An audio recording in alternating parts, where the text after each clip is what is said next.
ये ऐसे पाप हैं जो हर दिन एक यक्ष प्रश्न बनकर कांग्रेस के सामने खड़े होते हैं और जिससे कांग्रेस शर्मसार भी होती है। और आज भी वो पाप कर रहे हैं जिससे इनका आने वाला भविष्य भी जो होगा वो शर्मसार होगा। यानी शर्मा जी डीजीएमओ का बयान गलत था। निशांत भाई भैया सुन मैं बताऊंगा। अरे भैया थोड़ा हौसला रखो। इस मानसिकता को सबसे शर्मनाक मानसिकता मानता हूं कि विक्टिम के फोटो लगाया जाए। कितना नीचे गिरोगे, कितना नीचे गिरोगे? हाँ भैया, आरएसएस पे बैन आपने बदनीयती से जिस किसी ने लगाया, आगे उस समय की कांग्रेस की सरकार ने लगाया और सुप्रीम कोर्ट ने 3 बार खारिज किया। 90,000 पाकिस्तानी सैनिकों को यहाँ बिरयानी खिलाते रहे और अपने 54 युद्धबंदी नहीं छुड़ा पाया।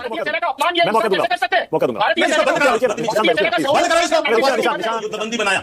अरे भैया मुंह में क्या हो गया? क्या हो गया तुम्हारे मुंह में? मैं ये कह रहा हूँ, मानक जी मैं गलत बोल रहा हूँ तो आप बताइए, फैक्ट हो तो मैं चेंज कर लूंगा। जय श्री राम दोस्तों, कैसे आप? आई होप सारे स्वस्थ होंगे और मस्त होंगे। तो आज की बहुप्रतीक्षित डिबेट एक अहम मोड़ पर है। जैसा कि देश भर में चर्चा है, हाल ही में भारत सरकार द्वारा चलाया गया ऑपरेशन सिंदूर अभूतपूर्व रूप से सफल रहा है।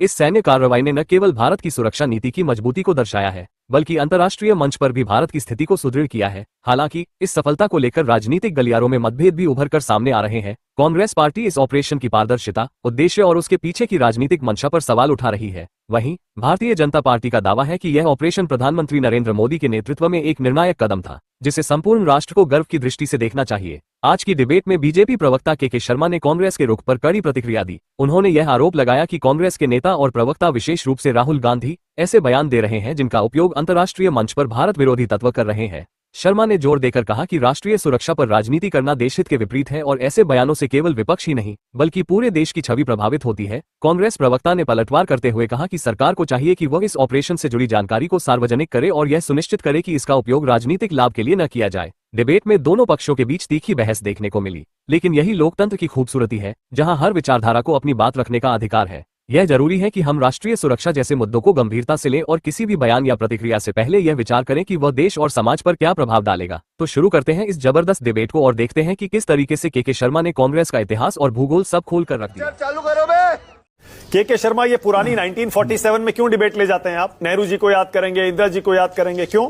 मानक जी, इतिहास का काला अध्याय वर्तमान में यक्ष प्रश्न बनकर उभरता है और उसके जवाब से कोई नहीं भाग सकता। ये आपके और कांग्रेस के पाप हैं।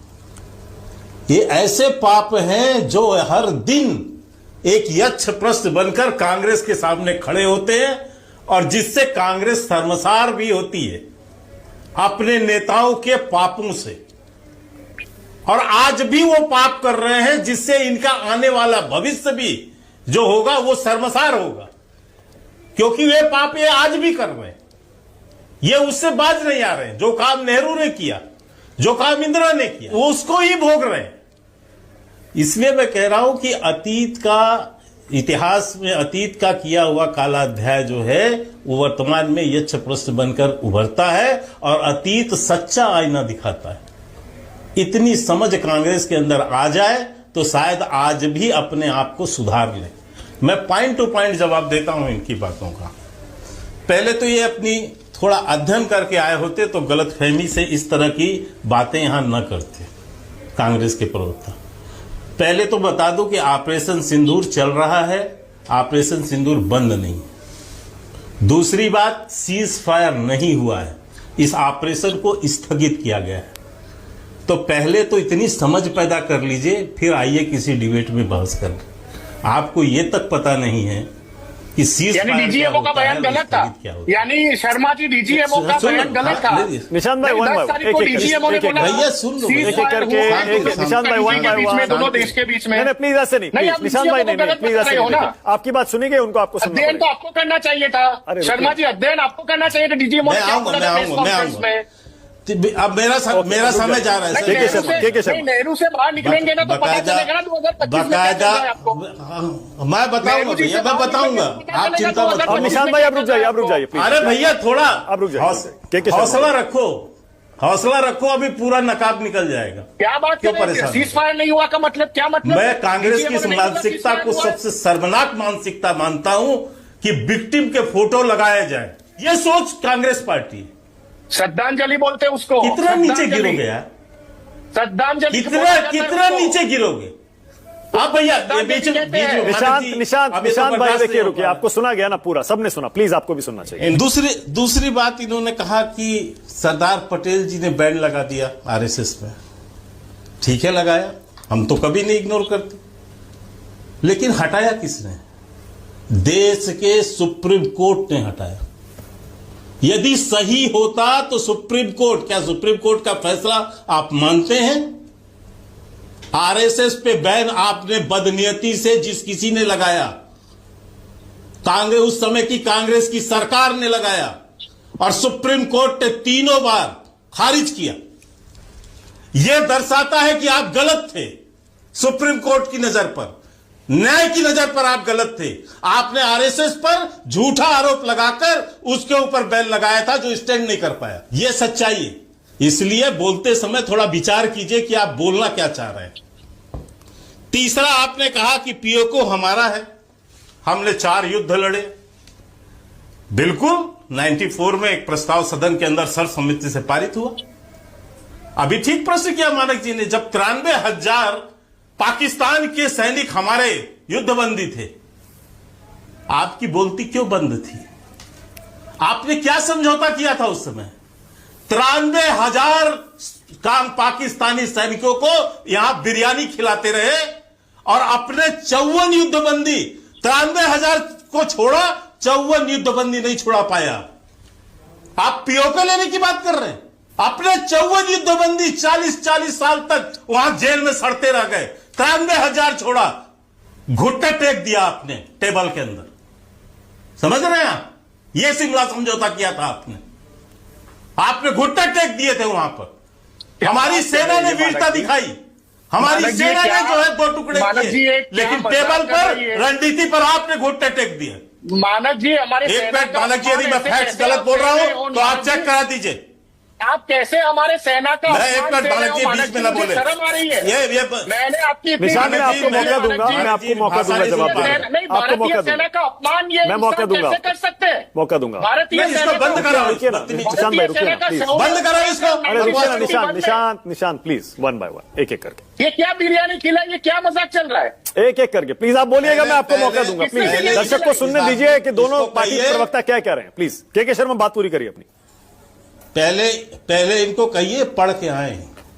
93,000 सैनिकों को, पाकिस्तान के सैनिकों को युद्धबंदी बनाया।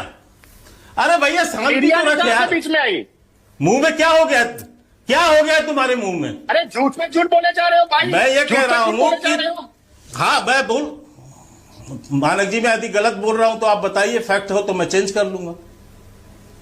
बिरयानी पाकिस्तान के जो है सैनिक हमारे यहां बंदी रहे, और हमारे 54 लोग वहां बंदी हुए।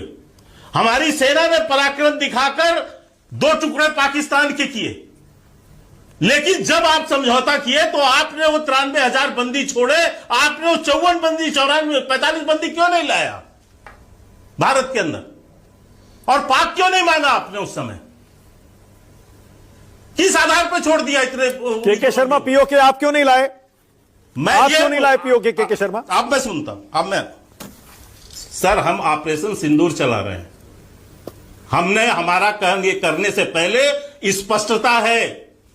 हमने क्या कहा है कि आप पहले दिन प्रधानमंत्री जी का 24 तारीख का भाषण सुनिए, उसके बाद सारे हमारे रक्षा मंत्री का सुनिए, हमारे सेना प्रमुख का सुनिए।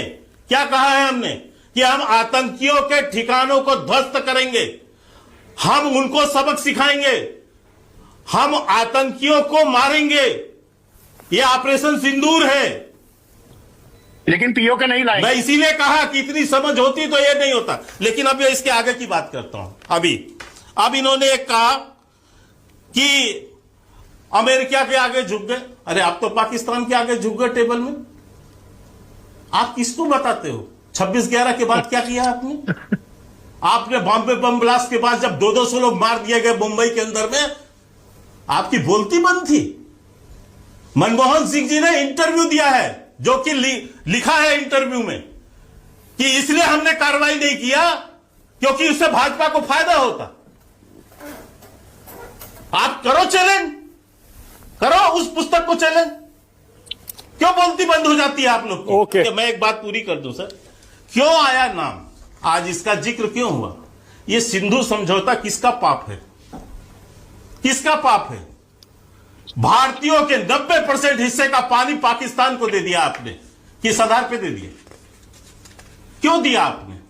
और जानते हैं उस पे क्या हुआ था? यदि उस पूरी हिस्ट्री में से आप जाएंगे मानक जी, उस ठीक है, ओके। आई होप कि आपको डिबेट पसंद आएगी। डिबेट पसंद है लाइक कीजिए, शेयर कीजिए और चैनल पर नहीं तो सब्सक्राइब कीजिए। मिलता हूं फिर किसी नई डिबेट के साथ, तब तक जय श्री राम।